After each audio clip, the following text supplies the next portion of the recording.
if you say the truth in love, I don't know. I think someone with a big mouth deserves a space in Nigeria. Whether or not Nigeria is going to give them space, they should take it by force. I think the most random sound that inspires me musically, cutlery, crockery, all those kinds of things. Yeah, pots and plates and pans and things like that. I think water also inspires me. Oh yeah, water is probably one of my biggest inspirations. Water inspires me quite a lot. I'm a Christian and I love Jesus. My whole life is a reflection of that. But my music is my art, and sometimes my art is a means to express or put other people's expressions into words. So the weirdest fan moment I had, someone walked up to me and said to me, if not that my boyfriend was here, I would have asked you to sign your name on my you-know-what, and I was so scared and embarrassed. I'm a nervous father because I've never been a father before.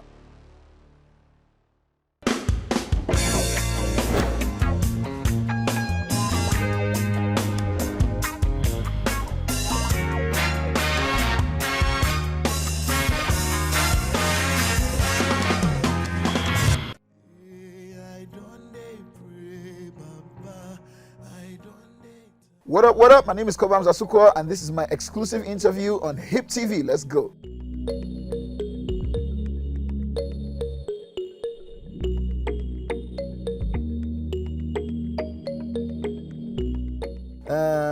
Let's see. I would want my voice to be a big mouth. A big mouthed person. Very mouthed. Someone who says the truth in love. Big mouthed person.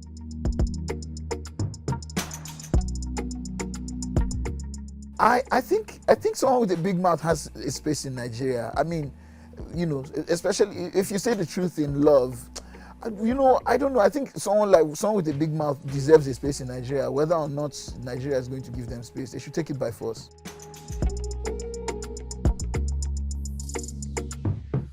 I think the most random sound that inspires me musically would be cutlery, silverware generally, cutleries, cups, did I say cutleries? Jesus. Cutlery, crockery, all those kinds of things. Pots and plates and pans and things like that. I think water also inspires me. Oh yeah, water is probably one of my biggest inspirations. Water inspires me quite a lot.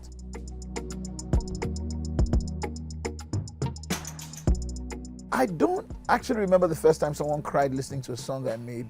I remember performing one time when I was about 11, and then I was told some ladies were crying. This is very insensitive, but it was kind of funny to me at the time. I thought it was funny.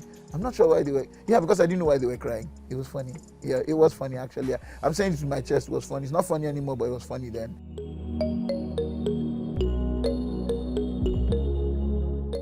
That I'm a gospel musician. I'm a Christian and I love Jesus. My whole life is a reflection of that.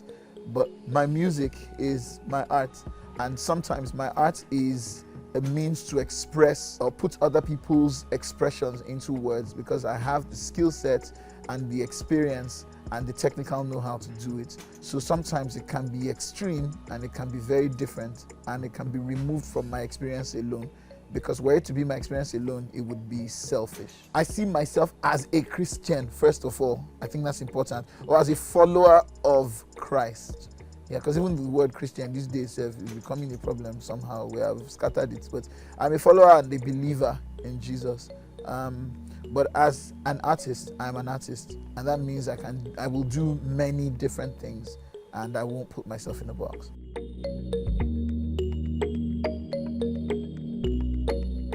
When I think about myself as a person, and people say, what does it feel like? So I've asked a friend of mine, a very wealthy friend of mine one time, I was like, what does it feel like to be you? How does it feel like to be as rich as you are? Especially because there was a time when I knew you that you did not have money. I did not have money at all. So look at you now. I don't know what it feels like to be me. I don't think I take myself that serious. And I think that's why I still do what I do, because I'm just me to me. I'm just Cobhams. I don't even have a name in my head. I'm just me. You know what I mean? My name from myself in my head is me. So I don't know what it feels like to be me. I am aware of the person that is being created so that I can respect that person and so that that person can be treated with respect and dignity.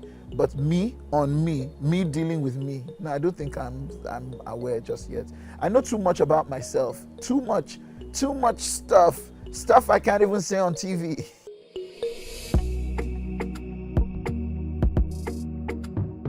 The first sign for me that a song is about to be something special does not start in the studio. It starts when I wake up. It's a melody that's playing in my head, or a melody that's in the bathroom, a melody that won't let me go, a melody that's strong enough for me to pick up my phone and record it.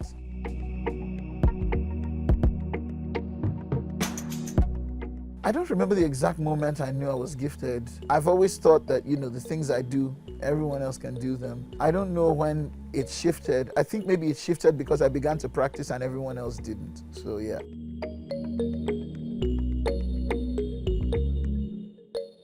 The next thing I would enjoy as much is eating.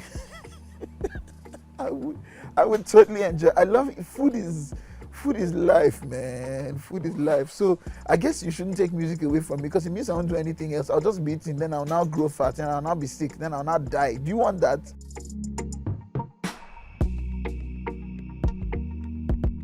I do everything I do with purpose. It may not be the best out there, but it's the best I can do. And every single one of them is challenging. There is, I'm a nervous producer. I'm always nervous making music. I'm a nervous performer. I'm a nervous father because I've never been a father before, and you learn on the job. I'm a nervous husband because you've never been a husband before, and I've learned that men really don't know women as much as they think they do. So there's a lot to learn, and not a lot of men were raised really learning about women. So I'm just the guy trying to do his best, man. That's really what I'm the guy trying to do his best in life, generally, with everything. I feel like I'm doing my best. I don't know if it's in my place to judge whether, I'm doing very well or I'm not doing very well. I feel like I'm doing my best, and I think that's what helps me sleep at night. The fact that I try to do my best. Sometimes my best may not be good enough. Sometimes my best, might just be overwhelmingly good. But what I make sure it is at all times is it is my best.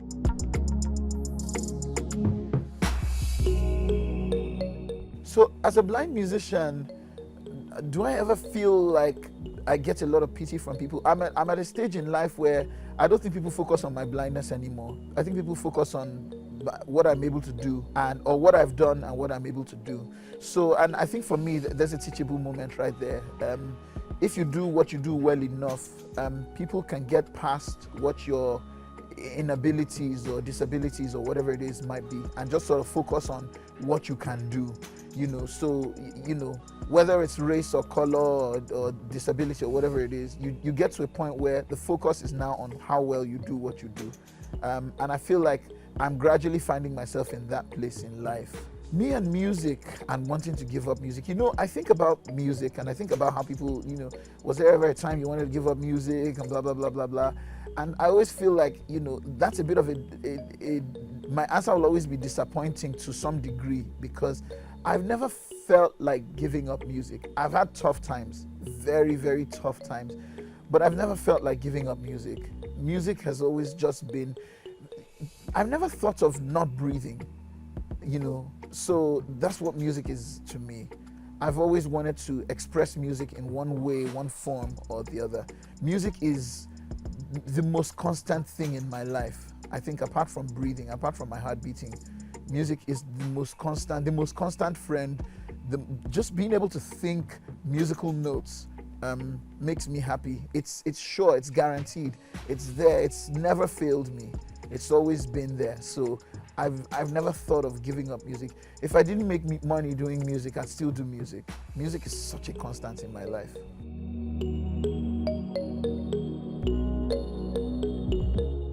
There's formats to this thing, and you came in ignorant. Yeah, there's structure, and you most likely don't know anything about it.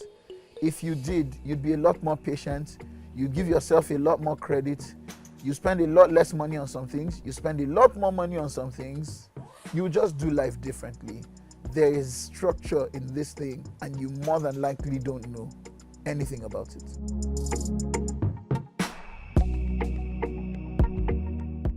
when I think of my life as an artist, as a performer, as someone existing in this world, as someone who should shine, um, how, I don't feel like I'm not shining enough. I don't also feel like I'm shining too much. So I said a prayer when I was young. I was like, God, please don't let me peak prematurely, because I didn't want things to happen at a time when I wouldn't be present enough to take full advantage.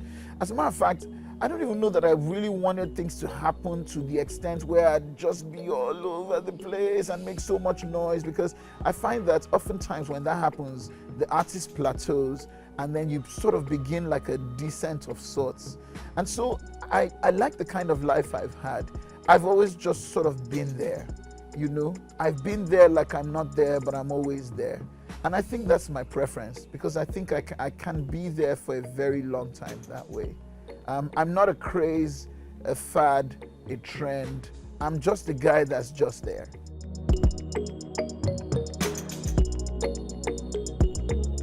I acknowledge the fact that I have influence. I also acknowledge the fact that, like everybody else, I battle with a number of day-to-day things. And, you know, while they may be personal, I'm happy to talk about some of them, because I realize that quite a number of people battle with the same things. And, you know, it's important to recognize and get help. I battle with procrastination, for one thing. I can put off things quite a bit. I can delay things. And that's something I struggle with, and that's something I constantly work on. I try my best to work on. Let's see, what else? I battle with over-explaining things. I like to over-explain and over-analyze, and sometimes the process can slow down things. It can be a hindrance when you want to explain everything, you know, or rationalize or analyze everything. Yeah, so yeah, that too. I battle with spreading myself thin. I'm finding my way around that, because I spread myself thin because I want to be a nice guy, but I realize that you end up being the bad guy because you can't meet all of the needs that you commit yourself to. So I'm learning to say no. I'm learning to walk away from things. I'm learning to prioritize myself, and I'm enjoying it.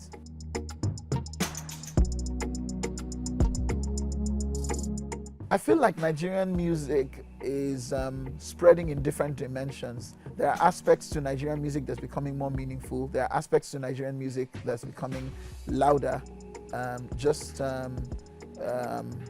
cruise and vibes. And I feel like they all meet their different, should I say, interests, or their different reasons for existing, raison d'être, as they say, reason for being. Yeah, I think they all meet their different reasons for being.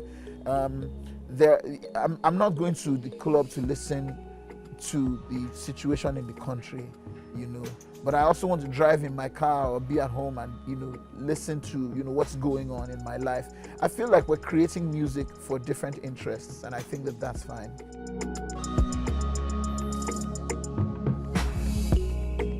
I'm always working with artists, whether, you know, in the capacity of a mentor or just artists who are friends of mine, some of whom even do better than me. And, you know, and for me, I think that's a thing of pride, because you always want the people who come after you to do better than you.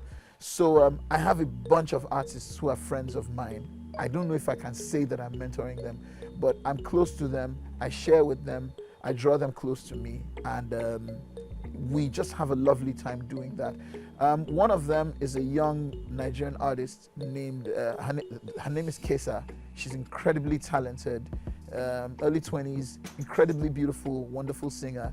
Another one is Elisha. She's got an amazing voice, sort of that cross between Asha and Macy Gray. I absolutely love Dotty the Deity. He's a fantastic Nigerian artist, and he's a great friend of mine, and I'm glad to be a part of his life, you know, to provide guidance where necessary and all of that. There's also an artist called Punchline. He's an incredible rapper. Outside of Files and MI, I think that, you know, or MI and Files, I think this is, you know, an amazing rapper that everyone should look out for. there's a bunch of them. There's a bunch of artists that I work with and I share myself with and I share my life with. You can call him a superstar now, and he is in his own right, but I've always known him and I will always root for him wherever I go. But Johnny Drill is a special person to me also. I've always had love for him, and he's remained consistent even with all that he's achieved. So he's a special person in my life as well.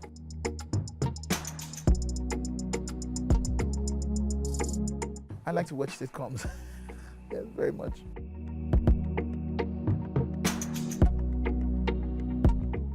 I create music for God, myself, and people.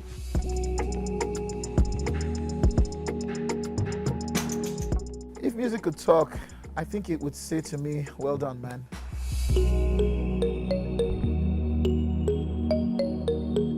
A song called Every Day that I made with Sound Sultan and Bez.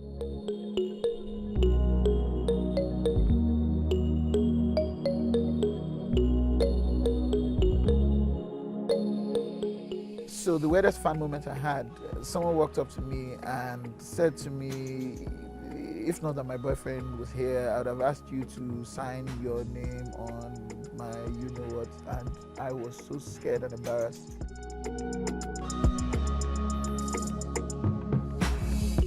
Must be something to do with sound.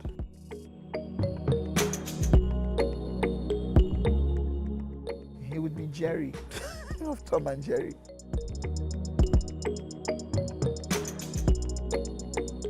I belong to a school of thought that says throw away your old bank statements, keep your old love letters. So I don't remember my most embarrassing moment.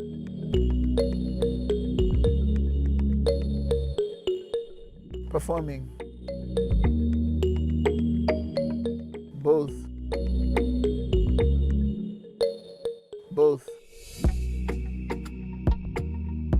Classical piano.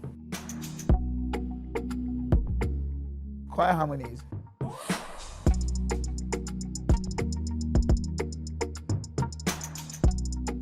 Here we stand as a people. Kobe, no, not that one. Not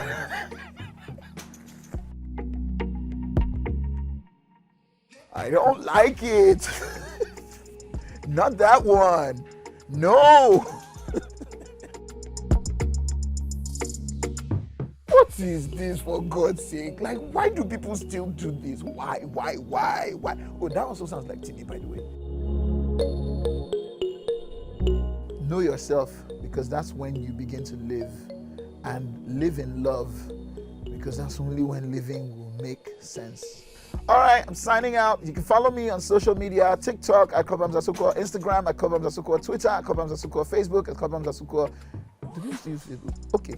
You can also listen to my music on Spotify, Apple Music, Deezer, Boomplay, Audiomack, wherever you get your music. My music is nice. You should listen to it. You won't listen to anything else for a minute. I promise. My name is Cobhams Asukwa, and this has been my exclusive interview on Hip TV. Shout out to Hip TV, y'all.